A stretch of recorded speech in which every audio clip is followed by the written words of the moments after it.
thrift store that designate their rank and occupation. Those that work there or claim to work there are said to vanish for long periods of time.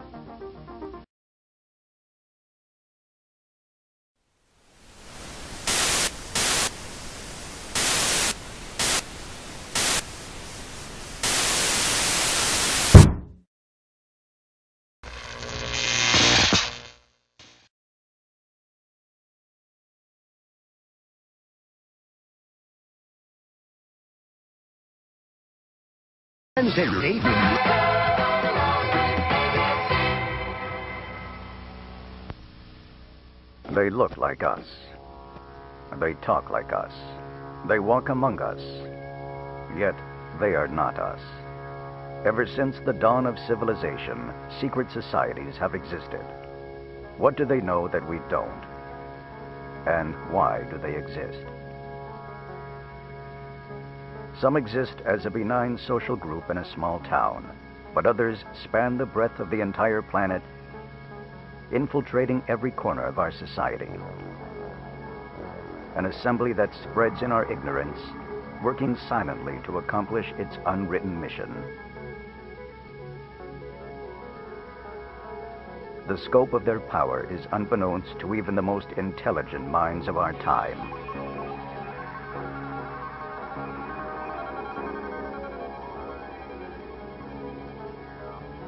Are these groups here to protect us, allowing man to live under their silent watch, or do they have evil intentions far beyond our darkest nightmares? Mind control, secret weapons, conspiracy to overthrow the government, intelligence sharing with otherworldly beings, and clandestine eavesdropping of our most intimate communication. Organizations like the Freemasons and the Skull and Bones existed in complete secrecy for many years. However, we now know of their existence, and we believe their mission to be purely humanitarian. But perhaps there is another organization, one that has yet to be classified, one that exists only under the dark veil of secrecy. It appears to be a peaceful organization, but wary to show itself to the public. The recent manifestation of clues and evidence has prompted interest from truth seekers around the world. You may have seen an octagonal seal or crest with the word Dharma in the center. The word itself, an Indian spiritual term, this is their mark. Why do they exist, and what are they here for? Any clandestine organization of significant stature cannot exist in complete secrecy forever. Documents, stories, records, telling items that eventually float their way to the top of our collective consciousness. Theory and assumptions quickly inch closer from fiction to fact. It is perhaps by piecing these minuscule clues together one by one that we start to solve the puzzle. Join us in this Mysteries of the Universe, the Dharma Initiative.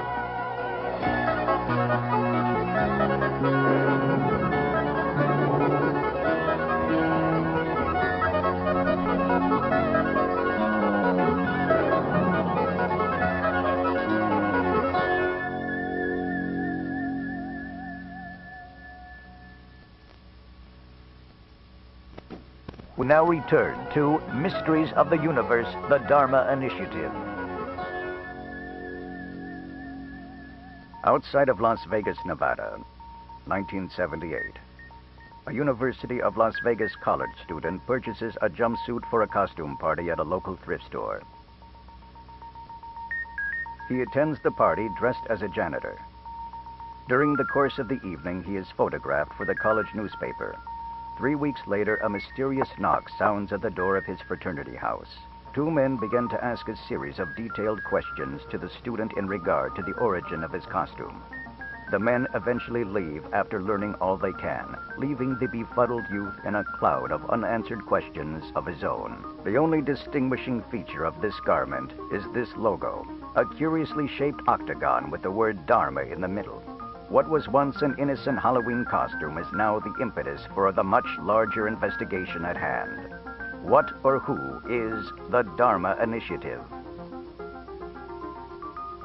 Aliens, flying saucers, abductions.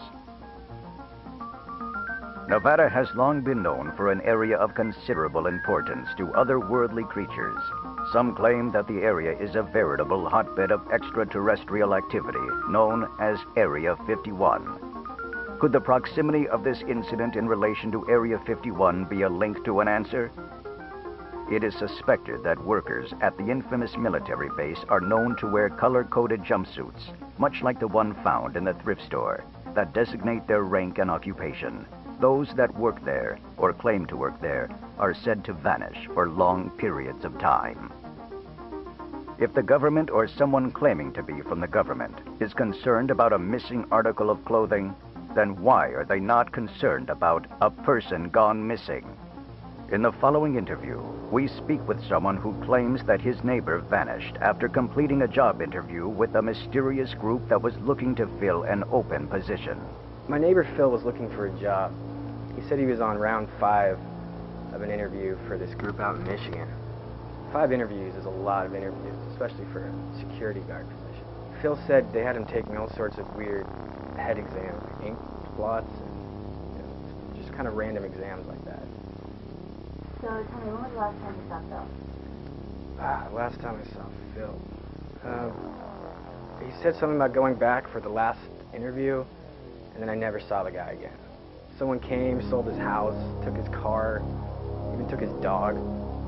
His girlfriend didn't even know. I called the police. They said they would investigate. It was a year ago. The guy's gone. Cases like this are not unique. The United States is riddled with stories of people disappearing after participating in questionable job interviews. There are 4 common traits of the job postings. This graphic watermark, the quantity of similar job openings, strange tests, and the large number of interviews. And almost without fail, after accepting the position, the applicant disappears. A large number of interviews for occupations such as physicist and engineer are standard. But why would a job opening for a car mechanic require 5 interviews? Why does a janitor position involve psychological testing? Why do these people leave without explanation? Portland, Oregon. Our investigation of similar disappearances led us to this woman, a grade school teacher named Olivia. Her family and friends said she applied for a teaching position, interviewed heavily for the job, and then left without a trace. Her apartment was subleased for 3 years with no explanation of her absence. Her parents were recently interviewed. Just left one day. Disappeared. And I haven't heard from her since. Do you think she left for a job, or? A job? She had a job. I mean, she's gone.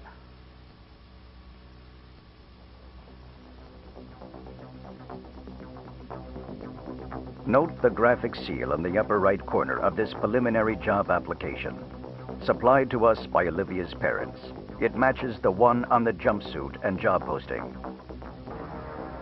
Secret societies are known to use special identifying symbols to assist members in identification of official documents and property. Often used in these interviews is the Rorschach test. This test is used with the psychiatric community to assist in determining a person's mental state. It is also often used on the criminally insane. Here is a list of questions we found for an interview. Why should a veterinarian be profiled in the same manner as a psychotic killer? Intense interviews, psychological tests, disappearances, secrecy. If someone or some group is putting this much effort into interviews, then exactly what type of organization is this? All the puzzle pieces are there, but the more we try to put them together, more pieces are added to the table. An ever-expanding table, and the place setting is serving up mystery. We now return to Mysteries of the Universe, the Dharma Initiative. A church, normally a place for worship, not a place of scandal. This church in Los Angeles has always been regarded as a sanctuary for the mind and spirit. But perhaps there is a secondary element to this church that our researchers pray to uncover. Mysteries of the Universe has discovered that this church has quite a large collection basket. Records state that this church has received funds upward of $1.5 million from a private organization. Observe the octagonal logo in the upper right corner. This is the same image found on the job posting. We have found hundreds of invoices for enough supplies to sustain a colony for quite some time. But not all items purchased make sense. Strange requests and purchase orders that cover the most unusual spectrum of mystery. 1.4 tons of seeds, ammunition for M1 carbines, pneumatic tubing, animal care supplies, zookeeper supplies, electronics, televisions, speakers, wires, but enough to service a town. Electromagnetic coils and Tesla coils, psychotropic drugs, other pharmacological supplies, and soft restraints. Ostensibly, the church is responsible for the procurement of these strange wares. However, our reporters' investigation into the church's financial records have proven there is nothing unusual. Furthermore, a stunning discovery is that the church does not own the very land it sits on.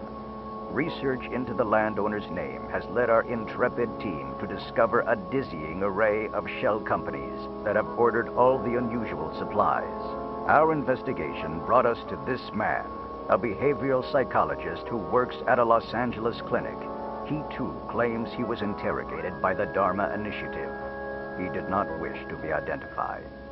My name is I'm a behavioral psychologist with a strong background in pharmacology. The interviews were intense. They also interviewed my colleague. He was a chemist. His name was Oldham or something or other. They asked me questions about every facet of my job, everything I've ever learned, or drug reactions, side effects, even things we were still researching, classified research, mind you. Ludovico, etc. The Ludovico technique. It's where a subject is repeatedly told a series of phrases or images, and upon repetition, the subject may eventually believe they are true. Some believe this may be called brainwashing.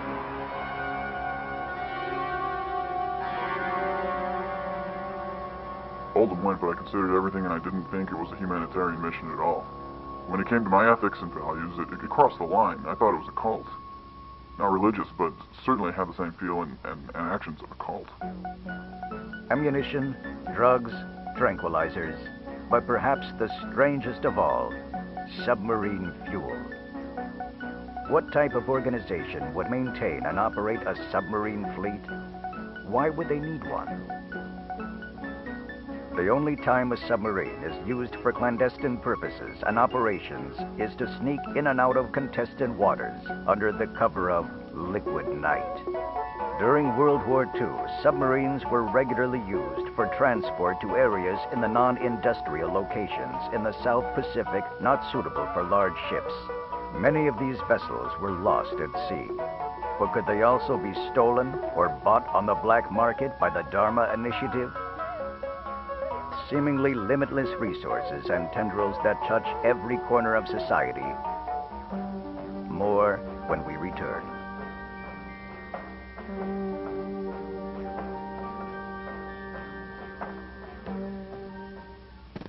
Monday here on ABC. We now return to Mysteries of the Universe, the Dharma Initiative. Many times, smaller organizations are controlled by a larger, shadowy company, silent and hiding in the dark, but secretly funneling resources without a clear link. Much of what we have uncovered is layered in anecdotal evidence and legend. However, there are hard, documented facts and several flesh and blood people that are pulling the strings. Our mysteries researchers have found a strong link between the Dharma Initiative and what could be a larger, more powerful force working behind the scenes, spearheaded by a man named Alvar Hanso. Who is this man, and what does he have to do with the Dharma Initiative? Details about Alvar Hanso are shrouded in mystery, but his reputation is made clear through public documents and records. A Danish World War II munitions profiteer, Alvar Hanso provided weapons and ammunition during the war to various resistance movements around Europe, earning him a large fortune. After the war, Alvar Hanso became the leading purveyor of high-technology armaments to NATO. Some say stopping only after what he felt was guilt and regret about profiting from war and destruction. However, before the war, Alvar Hanso attended the University of Michigan in Ann Arbor for a year as a foreign exchange student. There he lived with a family, the de Groots, and developed an affinity for the local area. At that time, this man, Gerald de Groot, was 8 years old. It is said that Alvar found him precocious and charming. Curiously, when our research team tried to uncover de Groot's college records, they found him to be expunged, erased from existence. Piecing together from second-hand resources, we deduced that Alvar's undergraduate degree was in chemistry from a university in Billund, Denmark. And he returned to a university in Michigan for a master's in engineering, quite possibly spending more time with the de Groots and bonding with Gerald. We suspect the families stayed in touch over the years. Then, when Gerald was a graduate student in his search of financial backing for his project, the Dharma Initiative, he contacted his family friend, Alvar Hanso, for funding. Who exactly is Gerald de Groot? We tried to investigate further into the de Groot-Hanso connection, but were stymied at every turn. Our team went to Ann Arbor, Michigan, to this location of de Groot's laboratory, but were barred from entry. Barred from the truth.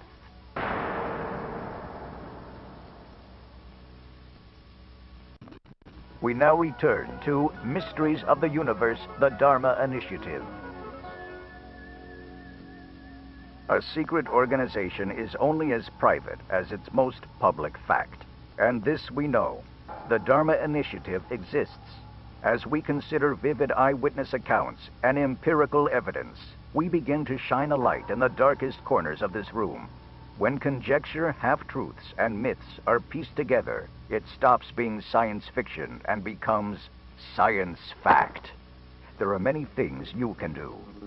Be vigilant. Be aware. A secret organization such as the Dharma Initiative is not immune from making mistakes that you can be on the lookout for. For example, a village on the Isle of Tonga. On an otherwise unsuspecting day, the village is the sudden recipient of a 1-ton air-dropped food pallet.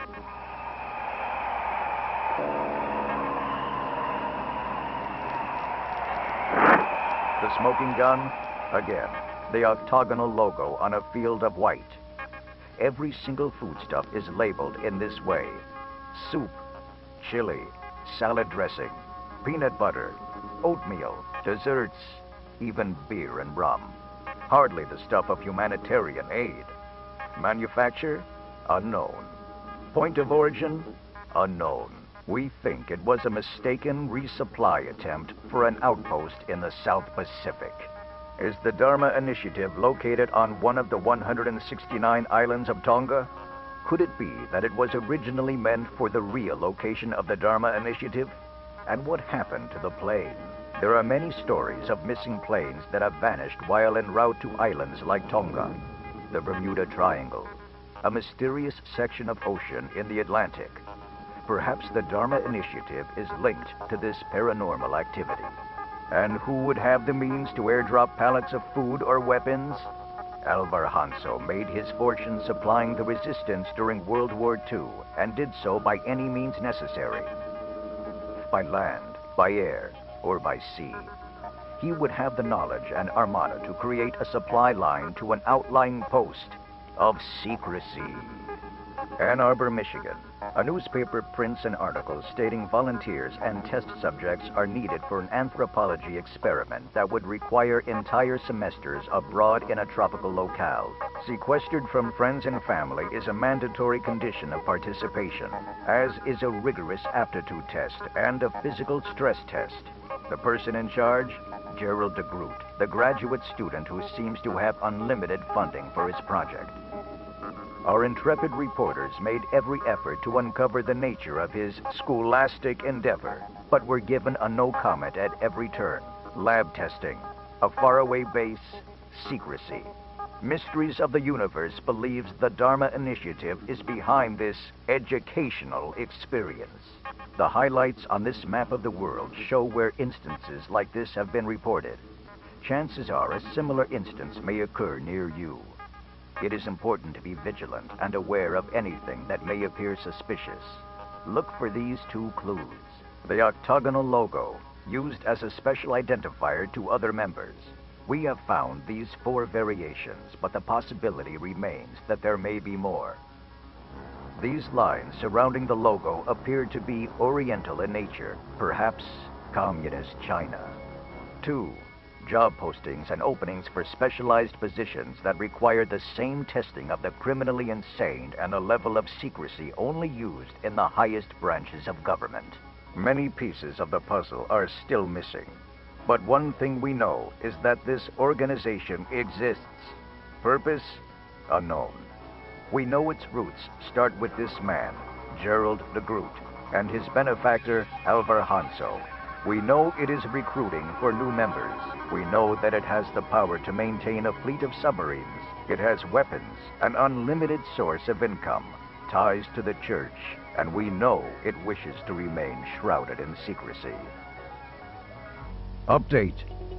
Since the original air date of this production, Mysteries of the Universe has uncovered startling new information about the secret organization, the Dharma Initiative.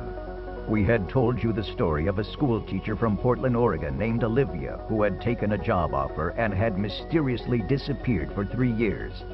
Since our broadcast, our investigative team has discovered that she has reappeared. A recent telephone call. Hello, may I speak to Olivia, please?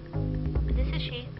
Hello, Olivia. I'm calling with Mysteries of the Universe. I was wondering if I could ask you a few questions. What? This is Mysteries of the Universe. Several days later, our production offices received this written statement from the school teacher. During my absence, I was performing research in the South Pacific. I no longer wish to be contacted regarding this matter. Thank you. Once again, the South Pacific appears as a character in this ongoing investigation. Did Olivia return at just the right time to save her life? Also, it seems that our producers are not the only ones performing an investigation. Our offices have received several anonymous phone calls questioning the origins of our research. Harmless prank calls, or something more nefarious. Since our original investigation, several experts in the discipline of martial arts have come forward to share information regarding the logo of the Dharma Initiative. In fact, this is not a logo at all.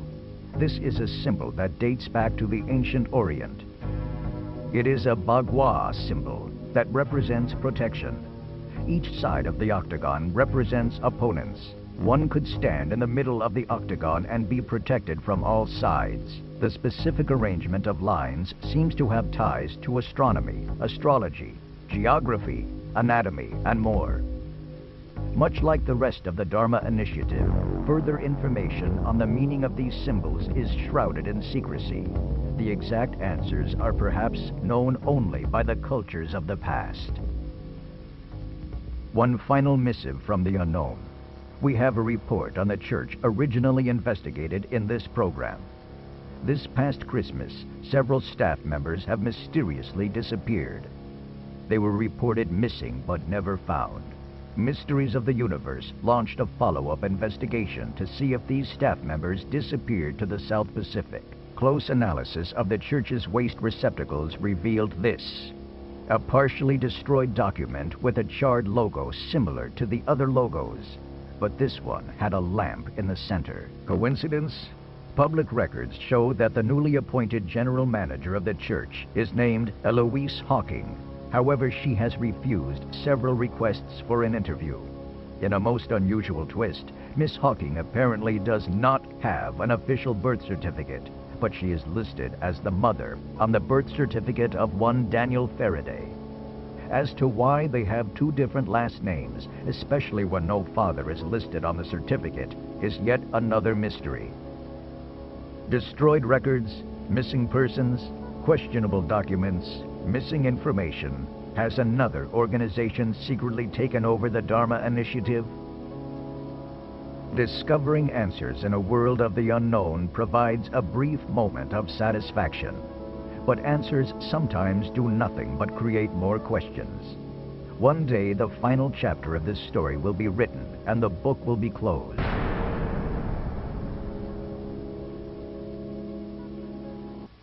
Will the stream of unanswered questions continue? Or will this enigma eventually be pushed or forced into the light of truth? Only time will tell the ultimate fate of this Mysteries of the Universe.